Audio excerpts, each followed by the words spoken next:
Welcome back to another episode of The Loco Fit Show, where we redefine what healthy means to you. I'm your host, Lauren Conlon, and this week I'm joined by Rick, our team mental health counselor, to talk about being overwhelmed. At the time of recording this, outside of our hilarious morning, it is at the end of the year. We're about like 2 weeks, a week and a half at the end of 2023, going into 2024. So there's already like an overwhelming season. And then when this podcast releases, it's going to be at the beginning of the year. So I feel like we are the last like 8 weeks of the year, like the message is just like, have fun, relax, do all the things, all the socializing, all the pressures of like holiday stuff, especially if you have kids, travel, all of this. And then it's like literally January 1st happens. And then all of a sudden everybody's supposed to be this like health and fitness guru, have all of their shit together, even though they haven't done any of those things to set them up for success the past 8 weeks. And then people just are like, oh my gosh, I have to do all these things. I have to be on top of everything. So it's like you go from one type of overwhelm to like another. Right. Mm-hmm. And as everybody is listening to this now, I feel like it's just a really challenging time of the year to not let yourself feel overwhelmed. And I'm sure you see this with your clients a ton. I mean, does anybody come into your practice and not exhibit being like stressed, anxious, overwhelmed? I feel like probably less than 5%, right? Yeah. I mean, it's a fairly common symptom, so to speak, of what's happening in people's lives in general. I don't necessarily think that it's like indicative of a particular type of person, male, female, cross-culture, kind of phenomenon that's happening. And I think a lot of it has to do with environment, right? And when I say environment, I mean, what does our living space actually look like? Not just like what our life at home looks like, but our life in general. Like if you were to kind of just like zoom out from your life and just kind of evaluate it. And we start to look at all the different things that are happening in people's lives and all the information that's coming to us. It's very easy to become overstimulated. When you think back to, for most of us, when we go back to like, say, our very early 20s, whether that still puts you back in college or just fresh out of college, you look back at your life in those days and it doesn't seem, you had stress, but it doesn't seem as overwhelming. And then fast forward, now you're in your 30s or maybe your 40s, and it's like life just seems just so much more overwhelmed. And, people are like, well, how did I get here? And why am I so overwhelmed? What is happening in my life? And it's like, if you go back and you look at that early 20s version of yourself, essentially what you had was, you had responsibility, but it was limited in scope to just you. It was like, where do I need to be? What do I need to do? When do I need to get up? And it was like the things in your day were geared toward you. It was like, okay, I'm going to get up. I'm going to drink my protein shake. I'm going to go to the gym. I'm going to come home and study. I might have to go to work for a little bit, and then I'm going to come home, shower, and either stay in that night or go out, or I have this. But your life was just about you. And as we get older, that scope of responsibility starts to expand to include a lot more people. And with more people comes a lot more information, right? So maybe you have a husband or a wife. Well, you're responsible for them and what's happening in their lives. If you have kids, you're definitely responsible for them and what's going on in their lives. And then you start to have more responsibility in all these other areas. Responsibilities at work, responsibilities to your kids' schools, to your family businesses, whatever it is. And so the amount of information, the amount of stimulation that is coming in, the amount of information, data almost, it becomes overwhelming and it just starts to overflow. And it's like you literally can't remember all the things that you need to remember. And this is where people get and they start to become flustered. And what makes it even worse is that when we become overwhelmed, our brain kind of kicks into that fight or flight response. And when we're scared, when we're feeling threatened, when we're just overwhelmed, we don't remember things. We have a tendency to forget more things. So our recent memory, recent or remote memory, the ability to store short-term information dramatically declines. We're like, I have a hard time remembering things. It's like, yeah, I have to write it down too. And why is that? Because we've kind of evolved into this like space where everything is our responsibility. And it becomes overwhelming. Just like talking about that, when you start to think about all the things you're responsible for throughout your day, just like creating a list of all the things that you have to do for other people, let alone yourself, it's very easy to see why this has become a phenomenon that has really started to impact people.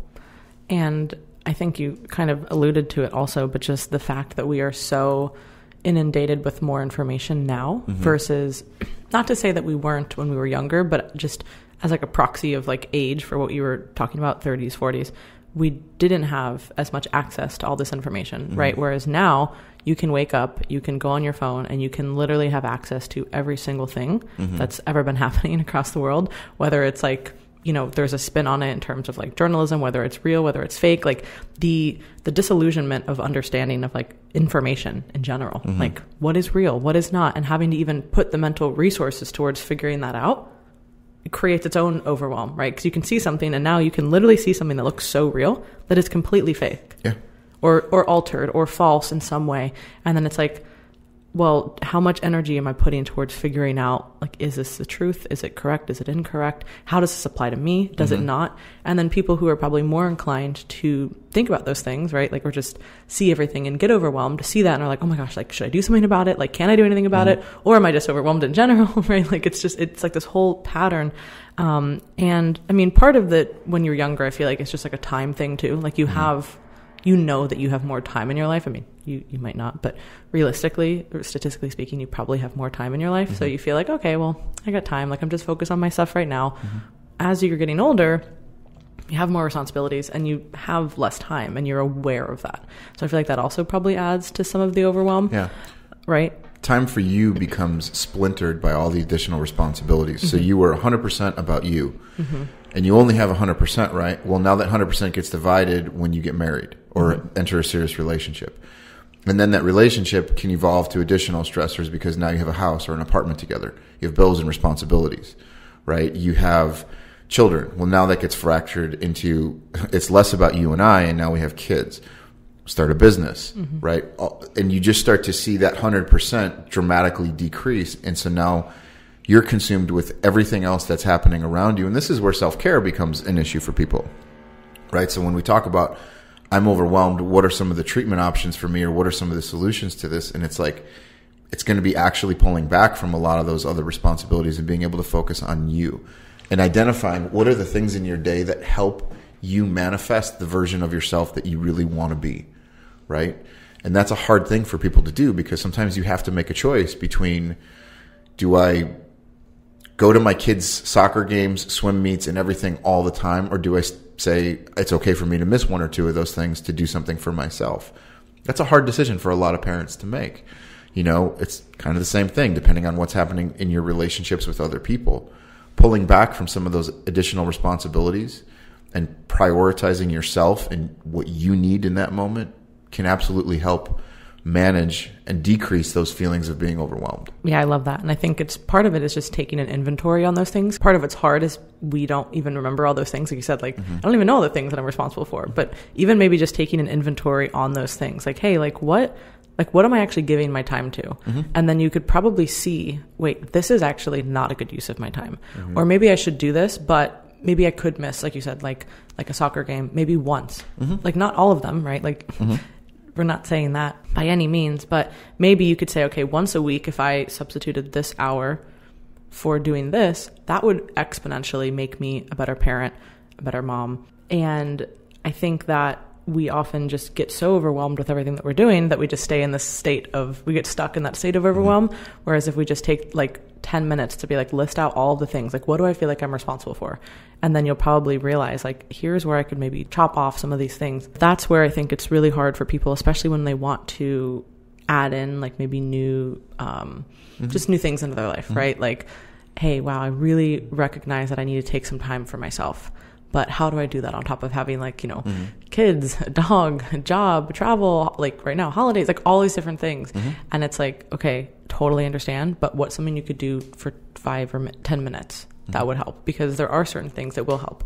Obviously, certain stuff, you can't go to the gym for 5 minutes. Like, it's not going to help, right? I mean, we always say something's better than nothing, but 5 minutes is... But you could journal for 5 minutes. That would absolutely have a huge, like, positive benefit. Even if you went for a 10-minute walk, that would be able to help. So sometimes it's like looking at those little tiny things in your day, and then also the bigger picture things, like you're talking about. Well, I also think, too, what we're doing is we're prioritizing all the other responsibilities above what it means to prioritize time alone, right? I'm saying that checking Instagram is more important than me sitting down and breathing for 5 or 10 minutes. I'm saying that going into Starbucks is more important than the 15 minutes I could spend journaling, right? And so I think when we look at our day, most people, if we're being honest, we can look at our day and there's usually, I don't know, maybe even close to several hours of time where you can you could adjust to create more opportunity for yourself by looking at and saying, like, where am I wasting time? And what can I take out of my schedule and add into like this space of where I can take care of myself, right? Does a lunch hour need to be consumed with like driving to a restaurant, eating, and then driving back to the office and then getting right back to work? Maybe your lunch hour should be like, I'm going to pack my lunch. I'm going to go outside and I'm going to eat my lunch quickly or, at a reasonable pace. And then I'm going to sit there for another 15 minutes and just breathe.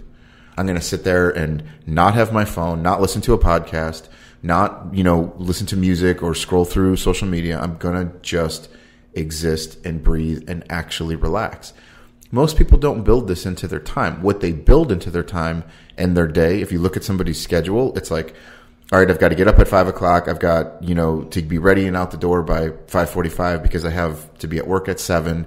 So I'm going to be sitting in traffic and I have meetings and you know what I mean? And you look at their day and it's like, there's no time for relaxation. There's no time for these things. And it's like, now you're overwhelmed. You cut back on your gym because work is picking up. It's the end of the year, budget seasons, all that kind of stuff. And it's very easy to see how people become overwhelmed. Mm-hmm. And I think one of the things there that was so important was just taking time to almost do nothing and just be really present. Mm-hmm. And that requires very little time, but it actually is much harder than like we think. Mm-hmm. And there's like, because once you've become aware of this, right? Like even last night I was finding myself, it was something I just had a very challenging day. And then I was eating dinner and I normally will just eat dinner like and do nothing because I'm just trying to like enjoy my meal.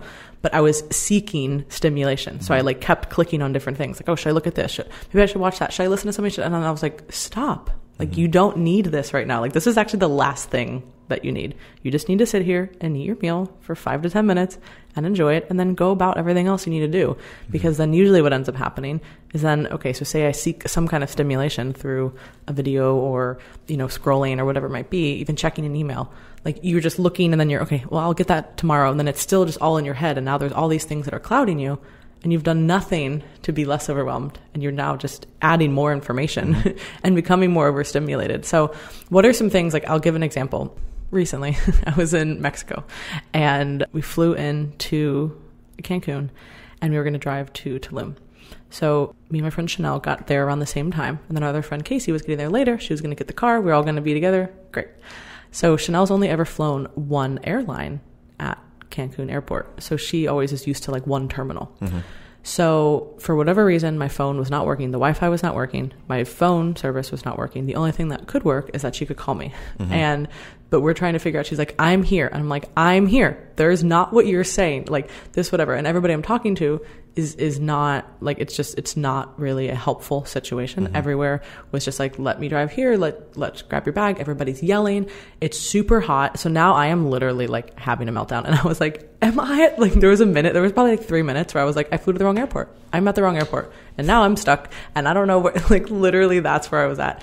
Because it was like 1,000 degrees. Everybody's screaming. I can't find her. And then we finally figure out that like I'm in Terminal 4 and she's in Terminal 3 and there's no way that we can walk there. It's just like one of those places that like you have to take a bus or whatever. And I was like, I'm not doing that. I have been walking around for 45 minutes trying to find you. It's not going to end well. So I'm just going to sit here. I'm going to get a water at Starbucks. I'm going to sit here until Casey gets the car and then you guys can come get me. And then I just sat there. I charged my phone. I got back on my laptop and I was like, I was literally the definition of like overstimulated from like sensory and sound and heat and like just stress. So in that situation, so say someone's dealing with something like that, right? Obviously that's an extreme example, but what would you say would be the best thing to do? Was what I did like, hey, this is probably the best possible option, like doing something to like sit down and like just kind of ground yourself and like get out of whatever environment if possible that you can, like. Yeah, I think you handled it I think you handled it the best way that you could, because what I took from that was you landed, and immediately the stress and tension of the situation, of things like not going the way you had planned, or things were unexpected. It just started leading to this escalation of anxiety and stress. And when that happens, the part of our brain that starts to kick in is in that limbic system, which is where the fight, flight, and freeze response is. And you can see how when we're in this elevated, stressful state, our ability to think and rationalize and apply logic and sound reasoning to things gets very blurred. And it becomes very, difficult to do. And so what you essentially did was you were like, okay, and you just took a step back and you unplugged. And I mean, you still jumped on your laptop and did some other stuff, but like you did exactly what somebody would want to do. You grounded yourself. You kind of took a second and you were like, look, I'm going to not focus on everything that's going on, and I'm just going to breathe for a minute, and the solution will come. And so you disconnected from the stress, and you essentially took yourself out of the neocortex, out of the limbic system, and back into your neocortex where you could problem solve. Right. And it's a stressful situation to be in.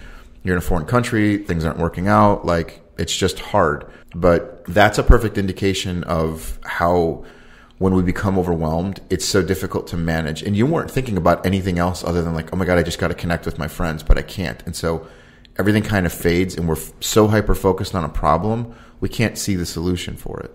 And so sometimes we need to take a step back and we need to breathe. I think one thing that I'd like people to focus on is just kind of creating these two images, right? Because this is something that I'll do with people sometimes, and I'll say, all right, I want you to close your eyes, and I want you to picture yourself at like a lake house, right? Somewhere in Wisconsin or Michigan or wherever, Montana, it doesn't matter. And, the lake is still. The water is crystal clear. It's blue. And you're sitting in a chair on the dock. There's big, beautiful trees. There's a nice, cool breeze that's blowing. It's warm. And you're just kind of looking out. It's peaceful. There's no real sounds. You just see a bird flying by, right? And how do you feel in that moment? Versus if we look at the environment that we live in every single day, and I want you to think of that scene sitting by the lake, and then I want you to now envision yourself like in the middle of New York City, like Times Square, huge buildings, lots of flashing lights, noises, horns beeping, cars going, and thousands of people just crowded, bumping into you, all going in different places. Like, you can literally, if you envision those two images, you can actually feel the tension and the stress in your body. It creates a visual reaction. Not a visual, Jesus, I can't talk. A visceral reaction. I'm getting a visual also. So. Right. But you can see just in those, and it's like, and so when I start to ask people, I say, look, if we look at that lake house as what peaceful calm looks like in our life, I want you to take that kind of, that high view, like use your drone and just kind of elevate and just be like, look at your life and look at the environmental stress that's around it. And it's like, we're getting up by alarm clocks every single day. We've got, as soon as we get out of bed, we have things that we need to do. And so we're constantly on the go. You're immersed in this culture of just like fast paced, everything has to go, stimulation everywhere. You're getting messages and alerts on your phone. You're getting your kids or your husband or your wife or whatever it is that's telling you things that you guys need to do and where you need to be and what you need to do and the responsibilities at work. And then, and it's just, it's like, if you look at that environment, it's like, no wonder we're overwhelmed. And we stay in a state of overwhelmed. What I don't see people do is bring themselves back to a neutral space. They just kind of live. If we're looking at our lives on a scale of 1 to 10, 10 being the most stressed and anxious we could be, most people are generally hovering around a 7 or an 8 consistently. The only time they drop below that is when they go on vacation, which is what, 2, maybe 3 times a year if you're lucky. For most people listening to this are like, yeah, I get, 3 weeks off of work, or 4 weeks if they're lucky. And so that's like maybe a week and a half somewhere, maybe a week. And so you're looking at your time and it's like, well, there's 52 weeks in the year, and you're telling me that you spend maybe 4 weeks out of the year, at a 4 or 5. It's like, well, your body's just running on this anxiety train. Yeah. And a lot of what you've been talking about too, I think, just speaks to the importance of boundaries. And that goes back to that exercise of like, all right, what is your time being given to? Really recognize that, like, where are you putting your resources, your time, attention, etc. And then how can you set up boundaries around that? Because we all have things to do. This is not saying like, oh, okay, just, give up your responsibilities and, you don't need to do anything in your life and just live this really simple life. Like, no, it's instead saying, okay, we have all of these things. What are some tools that we can use then to manage them? And I think setting boundaries is super important, especially for things that you find are such a time suck for you, right? And they're all different for everybody, but setting up that boundary, like, all right, if I do have 10 extra minutes, at lunch, I'm not going to just be mindless. I'm going to be really present. And if you do that every day, like, you're going to be in a much better place. Is that going to take you from an 8 to a 4? Probably not. No. But it's at least going to bring you down substantially and keep you there instead of having these huge, spikes. And I think there's a lot to be said about, okay, if you're just going to be feeling like that on vacation, because so many people just look forward to that. And it's like, hey, what if you just took like half a day to just like be present? Like, you don't maybe even need a full vacation. I think people get into that mindset of like, this is the only time I guess I can relax. Or it's not even just about relaxing, but it's just about like completely shutting off. And it's like, well, what if you just did that for an hour? Like, you could do that. It doesn't need to be like, you don't have to go to Bora Bora to like unplug. You could literally do it at your house. It's a little bit harder, it's easier to do that. But like, sleep with your phone in the other side of the room. Like, have it literally, don't even touch it on one weekend if you don't have to. I mean, outside of like emergencies and things like that. But like, there's so many ways that we can do that because otherwise we all just get so caught up. And especially if you're in an overstimulated state, I find that a lot of us will seek even more stimulation for some reason, because you're like, we're already up, I might as well just do this. And then it's like that exponentially makes it worse, like so much worse. And one thing we wanted to touch on too was just like, which I think also helps, because some people will hear a message like this and be like, oh yeah, just self-care, just like do nothing, like take time off work, like just be relaxed. It's like, that's not necessarily the antidote here, right? Like, that's not a long-term solution. Instead, having boundaries, recognizing where your energy is going, and then also having more direction and being less aimless overall, I think helps a lot of people be less overwhelmed. Because I know for me, and I'm sure that you've experienced this as well, especially with a lot of clients, like sometimes when you have more time for things, then you actually feel more overwhelmed, because now you've allowed those other things to creep in, right? Because you kind of feel aimless. You're like, well, I have like just 2 things to do today. And then it's like, oh, well, there's all this time and now I'm flooded with all these other things. And then actually, now we're overstimulated when we shouldn't be. We should be like, hey, I had these 2 things, let me knock them out and then give myself the rest of the day to like actually like be present, enjoy whatever I want to do. But instead, we become like this aimless person, and then like days can turn into weeks. So speak a little bit more on that, because I think that's really, really powerful and super important for people to understand. Yeah, the kind of the metaphor that I use is, I want people to picture themselves like in a boat in the middle of the ocean, right? And everywhere you look around you is just water, right? And this is what ocean are we talking about? Because that could be scary. Let's pretend it's a still ocean. Okay. You're not going to get capsized or anything. But you're like just Norway. You're just sitting. But picture yourself sitting in this boat, right? And around you is just nothing but water. And just past those horizons are choices and opportunities, but you don't know where to go. And this is a lot of people. They just sit in the boat and they're aimless. And so it's like, well, I don't know where I want to go, so why am I going to put any effort into rowing? But suddenly when we find a little bit more focus, when we find a direction, and it's like, okay, now I know that this is where I want to go, right? Now I can take the boat, turn it in that direction, and start to paddle. It might take me a while to get to that space, but I'm not just floating. And when I'm floating with nothing to do, I become susceptible to the environment. I become susceptible to whatever enters my space, because I'm not focused. So my focus and attention then goes to everything that's happening around me, rather than ignoring the things that are happening around me in pursuit of a particular goal. And I think sometimes one of the other aspects that plays into this is like this plethora of choices and opportunities that we have, and an inability to narrow it down. So what I mean by that is, imagine walking into like, you have to make a decision on something, right? Like, you're going to choose a laundry detergent. Okay. If I give you a laundry detergent to choose from out of 100 different brands, it's like, well, how do you make the difference between those? You don't. They all eventually look the same. And there's no real way to do that. And so this is what most people do with their life. Like, we have 100 different choices to choose from. How do I make a choice? I don't, so I stand still. And Mel Robbins calls this like procrastination sabotage. Like, something happens, like you go out to the mailbox and you get a bill and you realize, oh my God, I'm stressed. So what do? Rather than take action, what's most people's response to that is they just like go inside, they pick up their phone and they start to scroll. And so what are you doing? If you look at this in terms of a fight, flight, or freeze model, the person's doing nothing. So they're actually kind of frozen. This is that limbic space that's coming out, and so they stay standing still. But if I were to take that 100 choices between laundry detergent and narrow it down to, say, 3, now you can make that decision, right? Well, what if we took all the decisions in your life and all this level of responsibility and all these other things that are happening, and we narrowed it down to 3? Suddenly it becomes a lot more manageable, right? And so it's like, okay, well, what's one of the strategies that we can use to help be less overwhelmed? Get out a piece of paper and write down all the things that you need to do. And then identify the top 3 things that are the most important to you. What are the most important things? And what if, God forbid, we actually made a shift in our mindset and the way we thought about things, instead of just saying, I need to survive life? Because this is what I feel people do. They get in a space, they have all these responsibilities, and they're just trying to survive.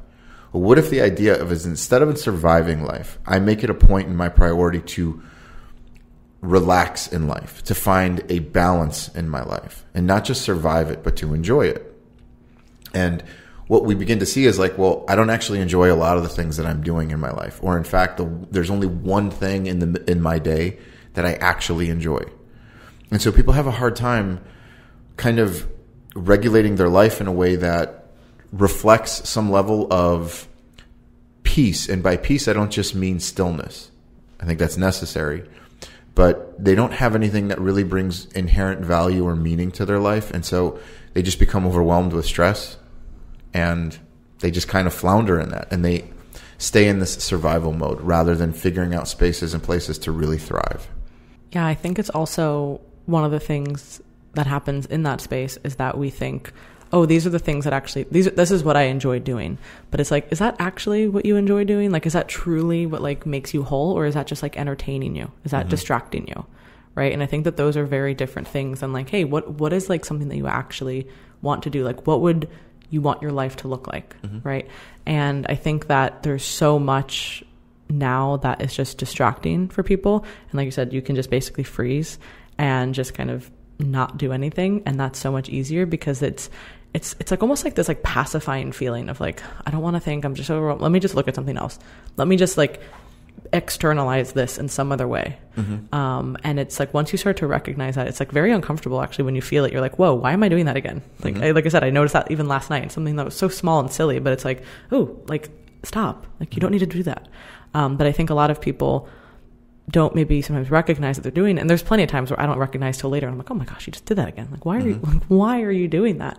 But it's like the easier in that moment option, but ultimately it's leading you farther and farther from whatever direction that you want to be taking and really like the life that you want to be living. And I think that it's like this really weird paradox where there's this message of like, you know, you have to like work really hard and like grind and be super successful. But then the other message is just like do nothing and just seek pleasures, like short-term pleasures. So it's like where most are not ideal for the majority of people. You know, like there is certainly people who are going to be super high performers and like that is what makes them happy in life. I truly do believe that there is a subset of those people. Obviously, some people are doing that out of a space of lack or maybe some other negative things. But I truly believe that there are people who are doing that for all the right reasons. And that's what makes them like tick. That's what makes them happy. But a lot of people see that and they think, well, that's not what I want to do or what I would like to do. So then they just seek the total opposite. And it's like, why is there not this middle ground where it's like, hey, maybe I'm not going to be Elon Musk, but like I could still be like productive and happy and like fulfilled instead of just like distracting my way through life and just ignoring things that I actually truly want to do. Right. And I think like there's the music producer, Rick Rubin. He's talked a lot about this kind of concept where he says, you know, let's pretend that, you know, for some people, your job is your passion. And those are really fortunate people to have that. But for a lot of people, they like their job, but their job is a means to an end for them. And that's okay. It doesn't mean that you have to change your career and become, you know, whatever it was your passion was, right? You don't have to create a new business. You don't have to become Elon Musk and change the world. But let's say your job is just an means to an end for you. Well, what is that setting up in your life? Like, how are you, in what are the ways in your life are you still creating that space for the passion in your life? If work isn't it for you, that's okay. But maybe work is supposed to be the thing that helps fuel this other creative part of you, this other part of you that says like, hey, this is my passion. And maybe that's like, yoga. Maybe that's, starting a painting business. Like, I don't know, like something that exists in your life that provides this sense of value and inherent meaning for you that you actually make time for. Mm-hmm. That speaks to your soul, that helps you evolve and feel like a more complete version of a person. That kind of, it's the answer to the stress, right? And a lot of us just have stress. We just have feelings of being overwhelmed, and we don't have anything else that really provides that level of connection to what is inherently purposeful for us and meaningful. And in fact, that seems to fall farther down the line because it's like, well, my kids need sneakers, or I have these bills to pay, and me doing yoga on the weekend isn't going to pay for these things. And it's like, no, it's not, but it's just going to make you a much happier, well-adjusted person. It's going to make you less stressed. It's going to improve the quality of your relationships across the board. Like, there's a lot of benefit to it, but we don't put our time into it. And so to the point where people go pleasure seeking is kind of like a candy effect. It's like, I'm just going to eat something that's going to make me feel good. I'm going to pick up my phone and scroll because I get a huge dopamine dump from that. And it becomes a temporary solution, but no real existing change. And this is why people stay at that heightened state of stressed and overwhelmed all the time. It's so crazy. Literally, I was about to say something about the like passions and work and all that, and then you went into a whole thing on that. So, wow, we're just on the same page today. So, anything else to add on this? I mean, there's being overwhelmed is a part of life, sure, right? And some people are going to be more wired to that than others, like, right? Like, clearly we all know people who really rarely seem to be super overwhelmed, but there are steps that you can take, even if this is like your default setting. Like, trust me when I say, guys, like, this is absolutely my default setting, and I am not perfect by any means, but I have really tried to work on this. Like, today, I basically drove over halfway here, realized I didn't have the key, had to drive home and then drive back, which then of course made Rick late, had to sit in traffic, drove an extra 35 minutes, right? I was at first, for the first 5 minutes, I was like pouting in the car because I was like, oh, I fucking did this again because I've done this before. And I was like, this is literally not going to help the day. Like, you have a ton of work to do today. This is not going to help your attitude. This is not going to create a good podcast, not going to create a good interaction with us. There's really no need. You did it. It sucks. Oh, well. And like, before, I would have been on a whole loop for like 3 hours about how I'm like so stupid and how this was such a waste of time and how I feel bad. And I still feel all those things. But then it was like, I shortened the time course of like, okay, I don't need to let this ruin the rest of my day. Right. And while I can still be a little aggravated, still a little frustrated, okay, I felt that. And then we're moving forward. Well, here we are. Like, what you're actually using is rational emotive behavioral therapy, right? You're sure. reframing it in a way that it's like, okay, it went from, I could make this like, I'm angry and frustrated with myself, but you kind of disputed it. You walked through it rationally. And so now you're just maybe irritated, which is a better emotion than being angry. But I think one of the things I want people to understand would be, there's a difference between situational stress and anxiety. Like, for example, let's say you have a family member who's in the hospital. You're going to feel overwhelmed and stressed, right? For a lot of different reasons, but that's a situation, a moment in time. And when that situation finally resolves, the person goes home, their health improves, life is going to go back to normal. And I think the part for most people I would ask them to look at their life and say, look, on that scale of 1 to 10, where are you at? Where do you feel like you're at every single day? And when you look at your schedule, you realize there's all these added responsibilities, and we don't make time for ourselves, and we don't really engage in purposeful activities. And what I mean by that is, I'm not doing the thing that really completes and connects with my soul. And if you don't know what that is, if you're like, I don't have anything that connects with my soul, start doing different things. Do stuff like go rock climbing, go canoeing, go kayaking, take a how to make my own sushi class, right? Go to an art exhibit, try making art. Find an artist that you like, take a drawing class, like take an art class, take a photography class, do something. Like maybe it's starting a business for yourself, like developing and growing something, like something that really connects with who you are. And if you don't know what that is, just start doing different things and figure out what you like. There's nothing wrong with not knowing the answer to that question, but I think sometimes it's the idea of like, okay, if I don't know, I'm going to put the effort into learning about myself. And that's it's not the destination, it's the journey kind of a thing. And I think that's where we start to see a shift from focusing on all the external factors that are happening in our lives with all the other people, all the other responsibilities, and refocusing on this personal journey within myself and that growth. And that's really what I see bring people down back to more manageable levels, and making it just a consistent part of your life to say, like, I'm going to not live in a stressed out survival mode. I'm going to make it a point to like really decompress and enjoy life and prioritize, all the things that I need to do down to the 2 or 3 things that are the most important, and realize it's okay to not get everything done. Like no one's going to die unless you're like a doctor. Yeah. Then people might die. Then yeah, besides you guys, there's a few. Oh, if you're a first responder or in the healthcare field. But that was such a great way to end. I love this topic. I think it's going to hit home for so many people. If anybody is interested in contacting you, fullcircletherapyfl@gmail.com. And my goal for this year for the podcast is really to try to make it more interactive with like questions or prompts or suggestions from you guys. So we're going to drop the link below. It is anonymous for you to submit. So if you want to add a lot of detail, you can. We will not know who is sending that. Or if you just have like general topics that you'd like us to discuss, that is really a goal of mine this year. So put that link below for any information on coaching services or working with myself or one of the coaches on the team. You can visit teamlocofit.com, and we will talk to you guys next week.